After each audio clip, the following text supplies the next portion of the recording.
Hello everyone, welcome to Chetan Bharat learning. मेरा नाम Indrajeet. Today we are going to discuss current affairs for science and tech. पिछले एक हफ्ते में जो भी इंपॉर्टेंट करंट अफेयर्स रहे साइंस एंड टेक के, उनको हम डिस्कस करेंगे। तो चलिए स्टार्ट करते हैं। पहली न्यूज देखो। Indian scientist develop AI tool to decode disordered proteins. Disordered proteins क्या होते हैं? पहले तो देखो, प्रोटीन प्रोटीन हमारी बॉडी में बहुत असेंशियल फंक्शंस प्ले करते हैं, चाहे वो न्यूरल नेटवर्क्स हो, कुछ भी हो। प्रोटीन्स की भी कई टाइप्स होती हैं। प्रोटीन्स में एक टाइप है डिसऑर्डर्ड प्रोटीन। बेसिकली प्रोटीन आमतौर पर फिक्स शेप के होते हैं, पर कुछ ऐसे प्रोटीन भी होते हैं जिनका ऑर्डर हम फिक्स नहीं कर पाते हैं। ये कह लो कि हम वो फिक्स होते ही नहीं है। वो शेप शिफ्टिंग कह सकते हैं एक तरह से, कि वो शेप अपनी शिफ्ट करते रहते हैं। अब जो प्रोटीन अपनी शेप शिफ्ट करता रहेगा, उसे स्टडी कर पाना ऑब्वियसली डिफिकल्ट है। Research at National Center for Biological Sciences under Tata Institute of Fundamental Research have developed a deep learning tool AI की help से that can predict how intrinsically disordered protein bind to their partners. Protein एक दूसरे से bind करते हैं। अब ये break through important क्यों है? ये हमें हेल्प करेगा नई तरह की ड्रग रिसर्च में ऑब्वियसली डिजीज को स्टडी करने में हेल्प करेगा। The breakthrough addresses a long standing challenge in molecular biology and opens new possibility in disease research and drug discovery. अब ये प्रोटीन मैटर क्यों करते हैं? देखो, पहले तो ये समझते हैं कि ये प्रोटीन काम क्या करते हैं। They are regulate signal networking, control gene expression. सबसे इंपॉर्टेंट है जीन एक्सप्रेशन। जो हमारी बॉडी में डीएनए होता है, हर सेल होता है, हमारी बॉडी सेल से ही बनी है। सेल्स के अंदर डीएनए होता है, डीएनए में जो जीन है, उस जीन को एक्सप्रेस करने में प्रोटीन हेल्प करते हैं। They assist protein folding and quality control, help from dynamic cellular structures known as condensate. Their flexibility, while biological advantages, has made them difficult to analyze. उनके advantages तो हैं obviously, पर ऐसी चीज को स्टडी करना, जैसे मैंने पहले बताया, डिफिकल्ट हो जाता है। Unlike most proteins that fold into stable three-dimensional structures, intrinsically disordered protein, ये नाम से ही क्लियर हो रहा है कि ये intrinsically disordered होते हैं। Intrinsically disordered proteins lack fixed shape. These shape-shifting molecules are central to cellular life. अब जब हम सेल लाइफ की बात करेंगे तो ऑब्वियसली हम ह्यूमन लाइफ, एनिमल लाइफ, सबकी ही बात कर रहे हैं। मतलब एनीथिंग, एनी ऑर्गेनिज्म, भाई कोई भी ऑर्गेनिज्म हो, उसमें बेसिक यूनिट ऑफ लाइफ हम क्या पढ़ते हैं? 9th क्लास के एनसीईआरटी में सबसे पहले हम क्या पढ़ते हैं? Basic unit of life, cell, right. DisoBind ये क्या है?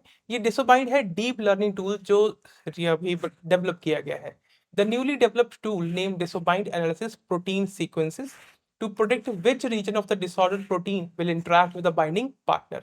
अब ये प्रोडिक्ट कर पाता है, तो प्रोडिक्ट की एक्यूरेसी भी डिपेंड करती है।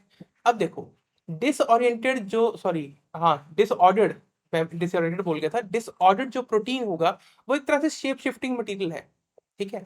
अब उसका कौन सा हिस्सा बाइंडिंग पार्टनर से जाके जुड़ेगा या बाइंडिंग प्रोटीन से जाके जुड़ेगा, वो हमें नहीं पता है।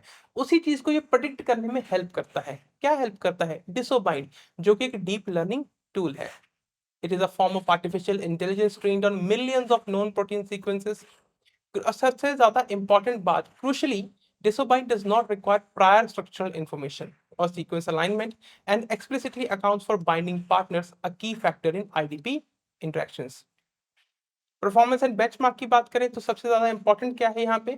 बहुत से ऑलरेडी मॉडल हैं, जैसे अल्फा फोल्ड मल्टीमोलर या alpha fold 3। डिसोबाइंड consistently showed higher accuracy, particularly when tested on previously unseen protein pairs. अब इसकी एक्यूरेसी इसके काउंटर पार्ट से यानी अल्फा फोल्ड 3 से ज्यादा बेटर है। इस performance improved further highlighting its complementary value to structure based approaches. सबसे ज्यादा इंपॉर्टेंट क्या बात है? ये ओपन सोर्स है। लिख देते हैं ओपन सोर्स। ओपन सोर्स होने से क्या हो जाता है? ओपन सोर्स का मतलब है कि ये दुनिया के लिए फ्री है, कोई पेड सर्विस नहीं है। ये पूरी दुनिया के रिसर्चर्स के लिए फ्री कर दिया गया है, ताकि दुनिया में बैठा कोई भी रिसर्च, दुनिया के दूसरे कोने में बैठा कोई रिसर्चर इसका उपयोग कर सके, राइट। एप्लीकेशंस की बात करें, it can help uncover disease linked interaction motifs, identify new intervention points for therapy. Very important. अगर किसी पर्टिकुलर डिजीज की हम बात करें, तो डिजीज क्या होता है? वैसे तो डिजीज ही क्या होता है, अगर हम डिजीज की डेफिनेशन पे जाएं, तो डिजीज क्या है? अब normal functioning of the body. तो वो अब नॉर्मल फंक्शनिंग क्यों हो रही है, उसके लिए हम ठीक करने के लिए हम थेरेपी यूज करते हैं। अलग अलग थेरेपीज हो सकती हैं अलग अलग डिजीज के लिए। तो कौन सा एंट्री पॉइंट ठीक रहेगा थेरेपी के लिए? It can help us find out that. The tool has been tested across systems ranging from immune signaling to protein involved in cancer or neurodegenerations. Disobind has been released as an open source software, making it freely accessible to researchers worldwide. Very important and very important initiative, right? चलो next news देखते हैं.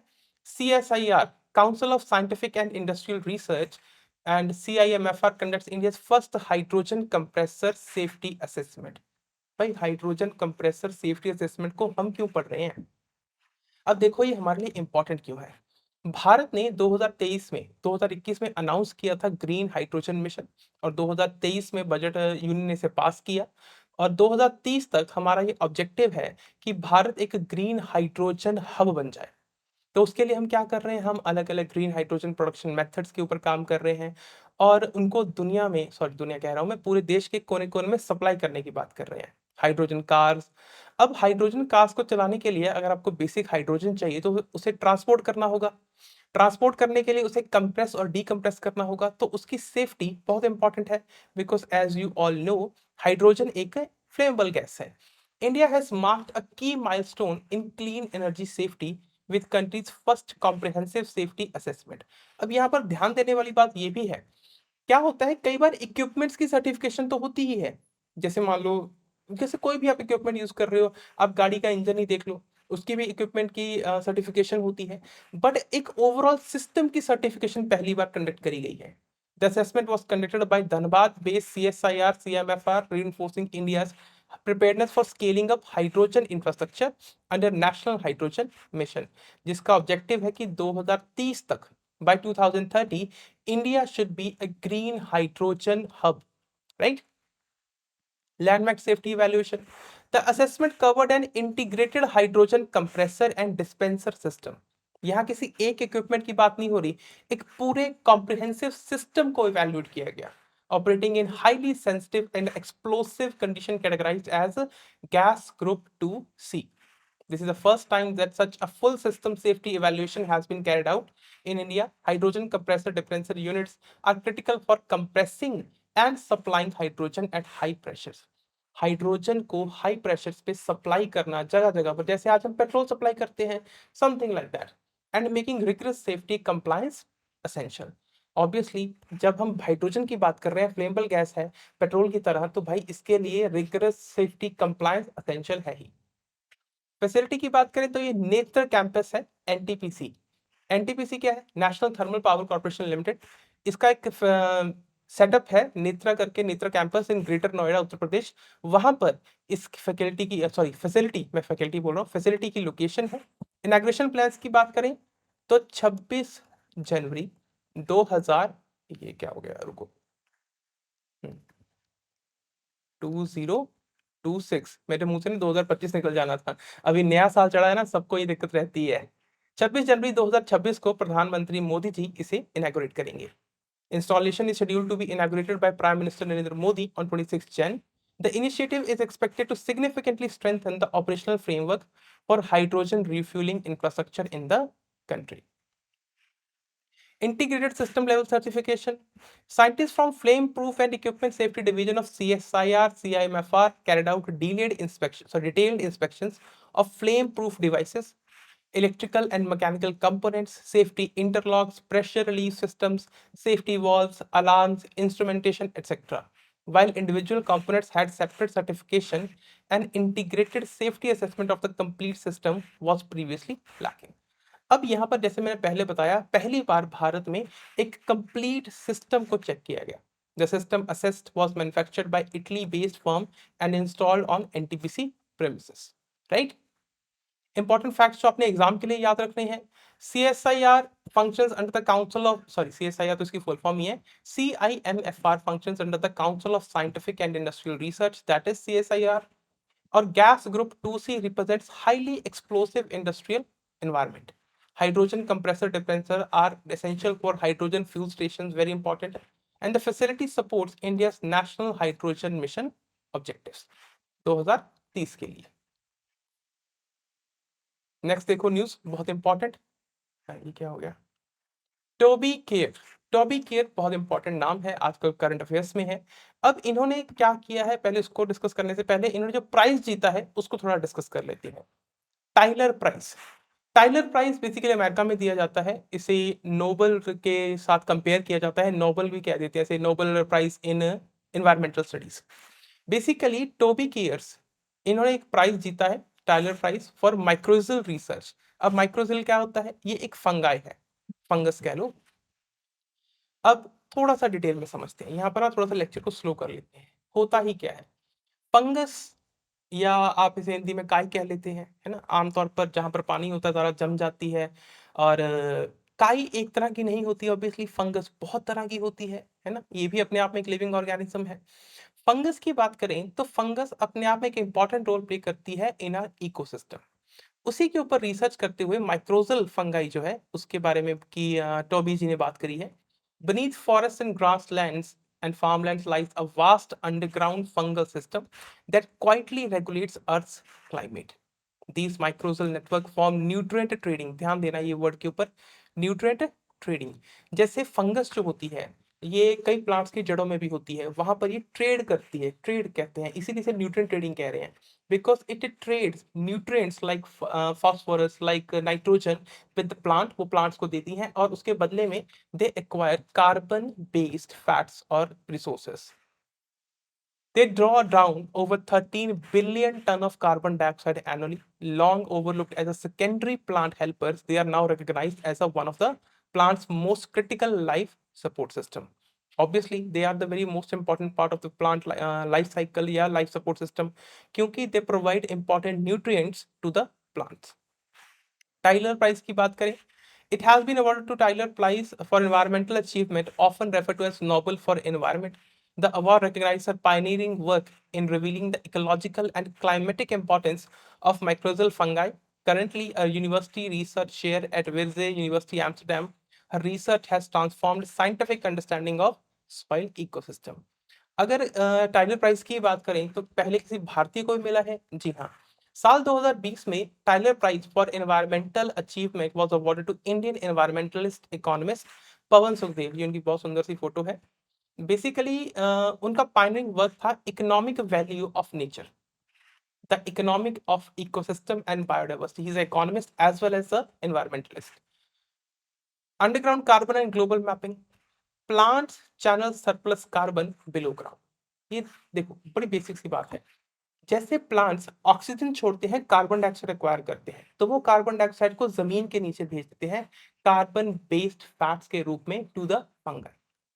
Plants channel surplus carbon below ground, where mycorrhizal fungi store an estimated of 13.12 billion tons of carbon fuel emissions, roughly one third of the fossil fuel emissions. By co-developing a global underground atlas, Kears and her colleagues mapped the world by distribution of these fungi, highlighting a vast reserves of the below ground biodiversity.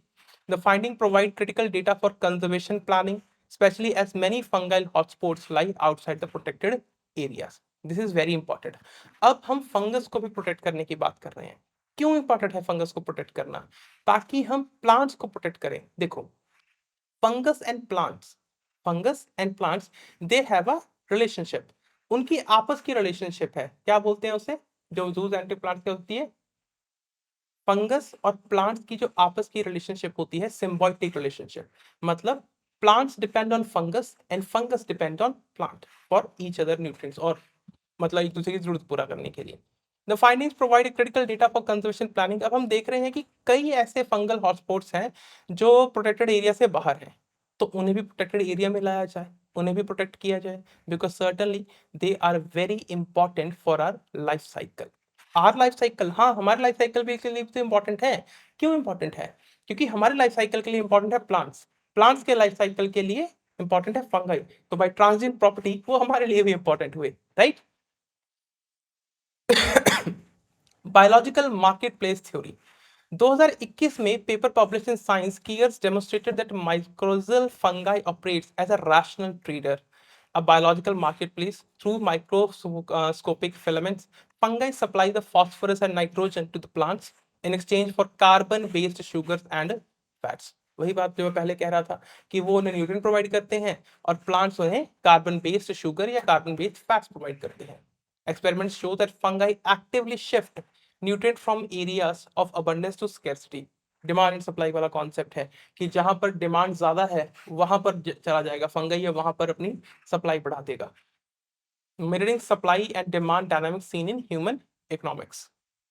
Conservation, SPUN and future implication. SPUN basically ये एक association है, society for protection of underground networks, जिसे Kiers ने ही, Toby कीयर्स ने he found किया है. Research nature papers by Keir's team introduced robotic imaging system to observe fungal growth in real time and mapped global species distribution. Alarmed by conservation gaps, she co-founded the Society for Protection of Underground Network to advocate legal protections for fungi. Her work underscores that terrestrial life itself emerged from the fungi. This is very important. Terrestrial life itself emerged through ancient plants fungi partnership, reframing fungi as a foundation of life on Earth rather than an invisible afterthought. आमतौर पर हम fungus को उतना importance नहीं देते हैं, fungi को उतना इंपॉर्टेंस नहीं देते हैं, but her paper and her research makes a significant shift from into our perspective that we should be looking them at a completely different point of view, right? They forms a very essential part, component of life cycle on the Earth. Last news हम discuss करेंगे, China fusion reactor breaks long standing density barrier. ये बहुत बड़ी news हो गई भाई. बड़ी news क्यों है? देखो, भारत भी ITER, international thermonuclear experiment, ITER experimental reactor, sorry, ये फ्रांस में है, इसके ऊपर काम कर रहा है. चाइना अपने लेवल पे काम कर रहा है ऑन फ्यूजन रिएक्शंस. अब पहले हम न्यूक्लियर रिएक्शन को समझते हैं. न्यूक्लियर रिएक्शन होती है, दो तरह की होती है, एक होता है फिजन, एक होता है फ्यूजन. फिजन होता है जब कोई बड़ा एलिमेंट दो छोटे एलिमेंट्स में टूटता है, fission, FI, fission. Fusion, fuse होना, जब दो छोटे एलिमेंट्स जुड़ के कोई बड़ा एलिमेंट बनाते हैं. जैसे जो सन है, सन में फ्यूजन रिएक्शन ही चल रही हैं and that is constantly providing us huge amount of energy. हम क्या चाहते हैं? हम चाहते हैं कि भाई हम धरती पर ही फ्यूजन रिएक्शन कर पाए, पर अभी तक हम ये अचीव नहीं कर पाए हैं. स्टेबल फ्यूजन रिएक्शन को करने के लिए we require enormous amount of energy, और उस चीज को अचीव कर पाना थोड़ा डिफिकल्ट है. तो scientist operating in चाइना's experimental advance super conducting tokamak reactor have achieved a major breakthrough in nuclear fusion research by sustaining plasma densities. जो हमारे पास पहले से आइडिया था, थ्योरेटिकल आइडिया था प्लाज्मा डेंसिटी का, उस डेंसिटी से भी लगभग 1.3 टाइम्स या 1.3x और 1.6 टाइम्स, थोड़ा ऐसे कर लेते हैं, 1.6x उस डेंसिटी को अचीव कर दिखाया है. The advancement marks a significant step towards achieving burning plasma, a critical stage where fusion reaction becomes self-sustaining and viable for future power generation. Breaking through green wall density limit, very important.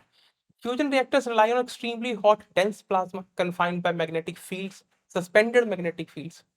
For decades, tokamak reactor faced a green wall density limit, अब जिसके बाहर beyond which plasma becomes unstable और अपने आप में collapse कर जाती थी. अब इन्होंने इस ग्रीन वॉल डेंसिटी लिमिट को भी क्रॉस कर दिया है by achieving 1.3 to 1.65 times this limit, surpassing previous operational challenges. This result was published on January 1 in Science Advance, demonstrating a stable high density operating regime once thought unattainable. So they have attained the very unattainable. Innovative heating and wall conditioning. अब ये चीज possible कैसे हो पाई? देखो, यहां पर हमने ये तो समझ लिया कि भाई उन्होंने ग्रीन वॉल डेंसिटी लिमिट को क्रॉस कर लिया 1.3 टू 1.65 टाइम्स, ठीक है, पर ये उन्होंने करा कैसे? कुछ तो अलग किया होगा. क्या अलग किया है? The breakthrough was achieved through a combination of electron cyclotron resonance heating during plasma startup, modified fuel injection strategies. Scientists began with a higher deuterium, जो कि एक आइसोटोप होता है हाइड्रोजन गैस का, gas levels before introducing hydrogen. As temperature rose, tungsten reactor walls were coated with lithium to reduce impurity release. These steps altered the plasma wall interactions. Even इससे जो impurity contamination है वो भी कम हो गई, enabling denser plasma confinement without triggering disruptions. Plasma wall self organization theory confirmed. अब ये क्या चीज है? अब जब extremely closely match predictions from the plasma self organization theory developed in 2021, अब ये कहती क्या है? ये कहती है कि भाई दो स्टेबल प्लाज्मा स्टेट्स होती हैं. one limited by density and another allowing density to rise well beyond the Greenwald threshold. Each results fell clearly into density-free regime aided by cooler divertors region where plasma meets the reactor walls, reducing sputtering and heat loss. Right, I hope ये topic आपको यहां तक समझ आया होगा। अब इसके implications क्या हैं, देखो, although experiment was short and relatively lower power, इसका सबसे बड़ी इंप्लीकेशन ये होगी कि फ्यूजन रिएक्शन को स्टार्ट करने के लिए जो एनर्जी चाहिए, अगेन फ्यूजन रिएक्शन को स्टार्ट करने के लिए जो एनर्जी चाहिए वो कम हो जाएगी। फ्यूजन रिएक्शन को हम लोअर टेम्परेचर्स पे भी स्टार्ट कर पाएंगे और शॉर्टर कन्फाइनमेंट टाइम्स के साथ। This has important application for ITR, the world's largest fusion experiment under construction in France with India as a partner, where overcoming density limits is considered vital for future power plants. अब यहाँ पर आपने करना क्या है, अभी मैंने आपको बताया कि ITR that is international thermonuclear experimental reactor जो फ्रांस में है, इसकी बहुत सारी कंट्रीज मेंबर हैं। यूएसए हो गया, फ्रांस हो गया, फ्रांस नहीं, फ्रांस की जगह मतलब यूरोपियन यूनियन कहेंगे, यूरोपियन यूनियन, इंडिया, ठीक है, रशिया भी इसका मेंबर है, साउथ कोरिया भी है।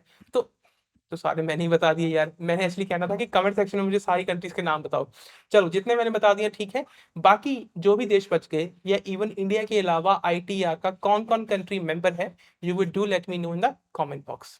आई होप यहाँ तक ये टॉपिक आपको समझ आए होंगे। कहीं पर भी कोई क्वेरी हो, do let me know in the comment box.